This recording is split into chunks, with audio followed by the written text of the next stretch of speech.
Hello everyone, আজকে হয়েছে ফলোহারিণী অমাবস্যা। ফলোহারিণী অমাবস্যার মধ্যে আমি গত 2 বছর ধরে আমরা মেলার মাঠ কালীবাড়িতে যাই ঠাকুরের পূজা দিতে। তো আজকেও যাম প্রতিবারের মতো। তো অক্ষণ আমি বাড়িতে আছি, গিয়া দোকানটা আগে খুলুন, তারপরে আমরা যাবো ঠাকুর বাড়িতে, আর আমার সাথে যাবো দিদি ভাই। তো আমি আগে যাই, আমি আর বাবা এখন যাবো দোকানটা খুলুন, তারপরে বাজার ঠাকুরের প্রসাদ টাসাদ সব একদম সদ্যম সব কিছু কিনা নিবো। আমি আগে কোনো কিছুই কিনছি না, তো কিনে এরপরে যাবো মেলার মাঠ কালীবাড়িতে। তো চলো তোমরাও সবটা দেখাবো, তখন আমি বাড়ি থেকে গিয়ে দোকানটা আগে খুলি। তো দিদি ভাই আমার লগে জয়েন হইব, সবটাই তোমরা কন্টিনিউ করো। তো বাড়ির থেকে বাইরে আমি আয় পড়লাম দোকানে। তো আমি আর বাবা মিলে দোকানটা খুললাম। দোকান খোলার পর তার মধ্যে দিদি ভাই আয় পড়ছে।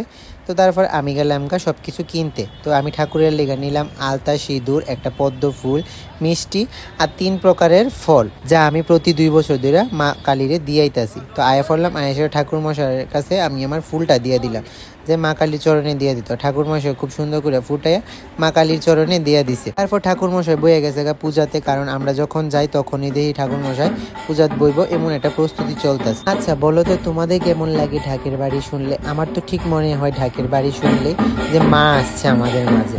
হ্যাঁ, সত্যি তো মা আসছে আমাদের মাঝে, হাতে গোনা আর কদিন বাকি মাত্র। তো তারপর আমি আর দিদিভাই বেশ কিছুক্ষণ সময় এখানে বয়ে এসে মায়ের পুজো দেখলাম, ঠাকুর মশাই তখন পূজা করতেছে। তো চলো এখন আমি এই বাচ্চাটা নিয়ে একটা কথা বলি। বাচ্চাটা মাটারে অনেকক্ষণ দেরি কইতাছে, মা আমার একটা ফল দাও না, তোমার ব্যাগে তো ফল আছে। এই কথাটা শুনে আমার কাছে সত্যি অদ্ভুত লাগলো। দিদিভাই আমার দিকে তাকালো, আমি দিদিভাইয়ের দিকে তাকালাম। সত্যি মা কার মধ্যে কোন রূপে আসে আমরা কিছুই কইতে পারি না, না?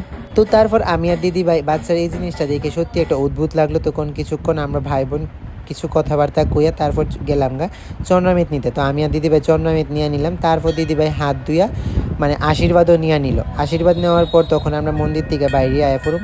আর তখন দিদিভাই আবারও ঘন্টা বাজে নমস্কার করে আয় পড়তে আসলো। আর তখন মন্দিরে ভিড়টা আরও বেশি হইতে আসলো, কারণ তখন আসলো অঞ্জলি দেওয়ার সময়। আর তোমরা জানো ফলহারিণী অমাবস্যা মানে সবাই ফলের মালা, ফলমূল সব কিছু নিয়ে মায়ের কাছে আসে, আর প্রচুর ফলমূল আসলো তখন।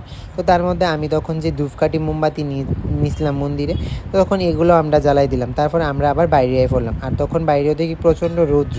তো বাইরে আয়া পড়ছি তখন আমরা বটতলা শিব মন্দিরে বাবার দর্শন করতে। আয়া দেখি তখন বাবারে তখন স্নান ধান করে সব কিছু করতে আসলো। আর যেহেতু শনিবার, তখন দিদিভাই শনি ঠাকুরের কাছেও নমস্কার করলো।